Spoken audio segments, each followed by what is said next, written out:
Citoyennes, citoyens, bonjour et bienvenue dans Dernières Nouvelles des Étoiles, l'émission qui vous résume l'actualité spatiale toutes les semaines. Depuis quelques années, le mot EM-Drive déchaîne les passions parmi les férus de propulsion spatiale. Pour ceux d'entre vous qui n'en auraient jamais entendu parler, le EM-Drive est un moteur, fruit du travail du physicien britannique Roger Shawyer. Son inventeur avance qu'il est capable de produire une poussée sans éjecter de matière. On le branche sur une source électrique et c'est parti. Du coup, cela en fait un peu le saint graal de la propulsion dans l'espace. En effet, les ergols représentent bien souvent la majorité de la masse d'une sonde ou d'un vaisseau. Si on peut s'en passer, les règles du jeu changent complètement. Bon, le gros problème de l'EM-Drive, c'est qu'il ne fait pas que changer les règles de la propulsion spatiale.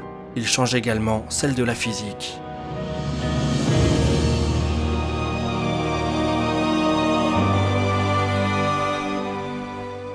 C'est la troisième loi de Newton, le principe d'action-réaction qui en prend un coup.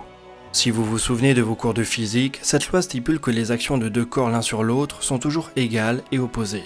C'est cette loi qui fait que les fusées partent vers le haut lorsqu'elles éjectent des gaz vers le bas. 331 ans après sa publication, c'est une loi qui dispose d'une confirmation expérimentale monumentale. Alors forcément, quand on se propose de la remettre en question, on a intérêt à fournir des arguments solides. Le principal argument de l'EM-Drive vient de quelques expériences reproduites par plusieurs équipes qui font en effet apparaître une poussée. Celle-ci est faible, très variable selon les protocoles, mais elle existe. Quand les lois connues de la physique ne s'accordent pas à la réalité observée, le dilemme peut être résolu de trois façons. La première et la plus simple est l'erreur de mesure. Les expériences physiques deviennent de plus en plus complexes et les erreurs peuvent donc se multiplier. On se souvient tous de l'annonce fracassante de la découverte de neutrinos voyageant plus vite que la lumière en 2011. L'équipe ayant réalisé l'annonce avait fini par se rétracter suite à la vérification de ses protocoles.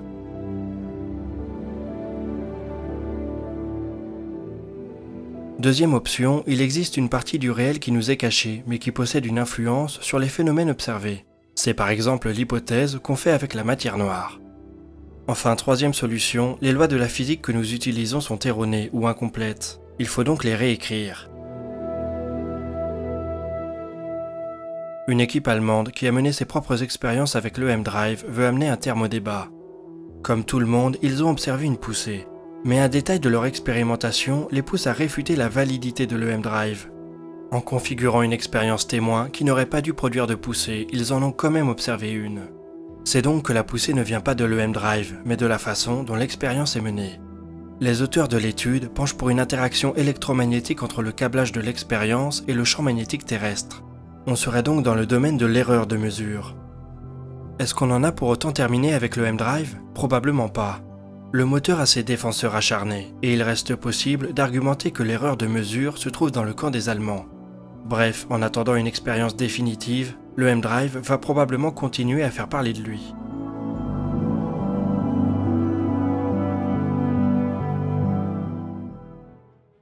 Quand on évoque le domaine du New Space, on parle principalement de projets futurs. L'immense majorité des entreprises du secteur est encore en phase de développement. Il y a bien sûr l'exception SpaceX qui a déjà fait passer une partie de ses plans à la réalité. Moins connue car peut-être moins extravagante, Rocket Lab a également transformé ses plans en un business bien réel. La petite entreprise qui tire ses lanceurs depuis la Nouvelle-Zélande se spécialise dans les charges très légères.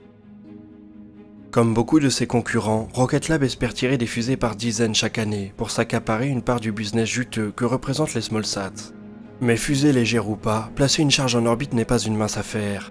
Le premier tir commercial d'une fusée Electron devait en effet avoir lieu en avril. Mais ce dernier a été reporté suite à un problème détecté dans l'un des 9 moteurs du premier étage du lanceur. On vient d'apprendre que c'est finalement à la fin du mois de juin que Rocket Lab procédera à son premier tir pour des clients réels. Ce sera par contre le troisième tir de sa fusée Electron. Cette fois-ci, le petit lanceur embarquera sous sa coiffe 5 satellites. Parmi ceux-ci, on compte un satellite éducationnel pour des lycéens américains, un test pour un système de désorbitation qui déploiera une voile à l'arrière d'un CubeSat, et 3 satellites consacrés à la météo et au trafic maritime. Ce tir sera le deuxième de Rocket Lab en 2018. L'entreprise se montre cependant optimiste et souhaite accélérer la cadence pour la fin de l'année. Avant début 2019, elle espère réaliser un tir par mois. Si cette cadence est atteinte, Rocket Lab pourra se présenter comme un leader dans le lancement des SmallSat et profitera de quelques mois ou années avant que la concurrence s'intensifie sérieusement. Résultat de cette avance relative, le carnet de commandes est plein. L'entreprise affiche complet pour tous ses lancements de 2018 et réfléchit à proposer des lancements supplémentaires en 2019 dont la demande se fait pressante.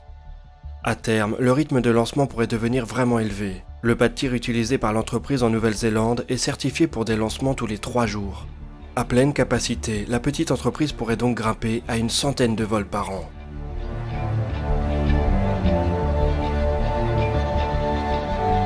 Il n'y a pas que des universités et des petits clients qui font confiance à Rocket Lab. Le tir suivant, celui de fin juin, a été réservé par la NASA qui en profitera pour mettre 11 CubeSats en orbite. Rocket Lab voit les choses en grand, mais toujours pour de petites charges. Pas de plan pour des lanceurs lourds dans un futur proche. L'entreprise préfère accélérer la cadence au maximum avec sa fusée Electron. Cette dernière ne fait que 17 mètres de haut pour une masse de 12 tonnes 5. Cela reste suffisant pour placer entre 150 et 225 kg en orbite basse. Une capacité parfaitement adaptée pour le marché des SmallSat en pleine explosion. Rocket Lab s'est mis dans une position avantageuse au bon moment. Reste à savoir si cela restera suffisant quand la concurrence viendra frapper à la porte. D'ici 2 ou 3 ans, une poignée d'entreprises au moins devrait être capable de proposer le même service. Et on sait que le secteur privé chinois a l'intention de casser les prix. En attendant, pour 2018 et 2019 au moins, Rocket Lab semble avoir fait un pari gagnant.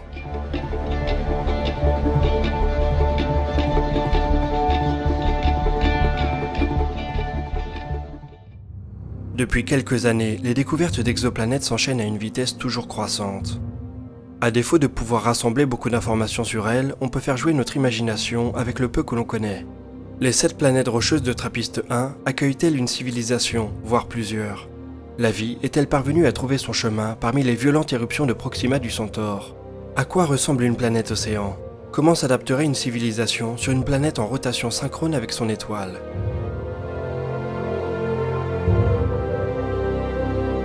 C'est à ce genre d'exercice que s'est livré Michael Hipke de l'Observatoire de Sonnenberg en Allemagne. Dans une étude qui vient d'être publiée, il détaille les avantages et les défis auxquels devrait faire face une civilisation se développant sur une super-Terre. Une planète de type terrestre mais de masse beaucoup plus importante. La spéculation est difficile car ce type de planète n'existe pas dans notre système. Impossible donc de partir d'une base connue. Pour les besoins de ce petit exercice, Hipke s'est projeté sur Kepler 20b. Une planète bien réelle orbitant autour d'une étoile assez similaire à notre Soleil, à un peu moins de 1000 années-lumière de chez nous.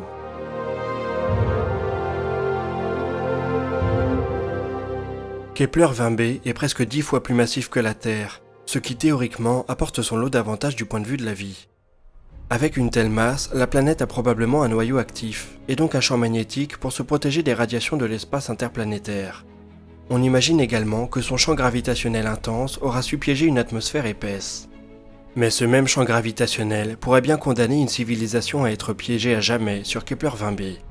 Il est déjà difficile de quitter la Terre. Cela nous demande un effort et des ressources importantes, parfois pendant plusieurs années avant de pouvoir envoyer un objet vers une autre planète. S'arracher à la gravité d'une super-Terre est une tâche encore plus ardue, peut-être même impossible. Prenons l'exemple de la Saturne V du programme Apollo, la fusée la plus puissante et massive jamais conçue par l'humanité. On a déjà eu bien du mal à contenir ces 3000 tonnes d'ergols dans une enveloppe. Si les hypothétiques habitants de Kepler 20b souhaitent se doter d'une capacité similaire, c'est une fusée capable de brûler 400 000 tonnes d'ergols qu'ils devront concevoir.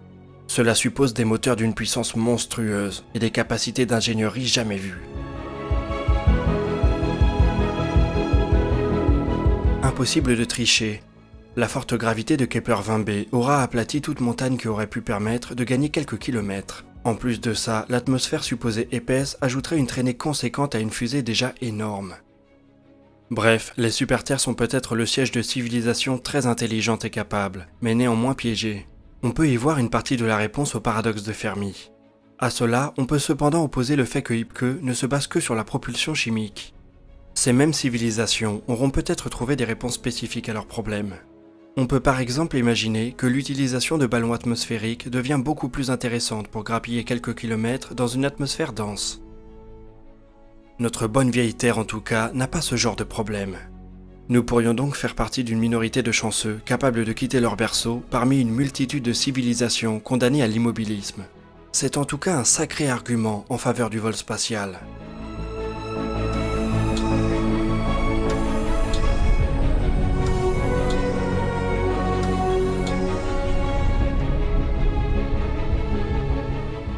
Et nous voilà déjà au bout de cet épisode de Dernières Nouvelles des Étoiles. Comme d'habitude, je vous invite à partager vos questions et vos remarques dans l'espace commentaire. On répondra à certaines de vos interrogations au cours de la vidéo de dimanche. Vous pouvez également consulter les sources qui ont servi à l'écriture de cette vidéo dans la description. Je vous invite aussi à nous rejoindre sur Discord, Twitter ou Facebook pour être tenu au courant des dernières actualités de la chaîne. Les liens sont là encore dans la description. Quant à nous, on se retrouve très vite pour de nouvelles vidéos sur la conquête spatiale et sur Star Citizen. D'ici là, citoyennes, citoyens, portez-vous bien.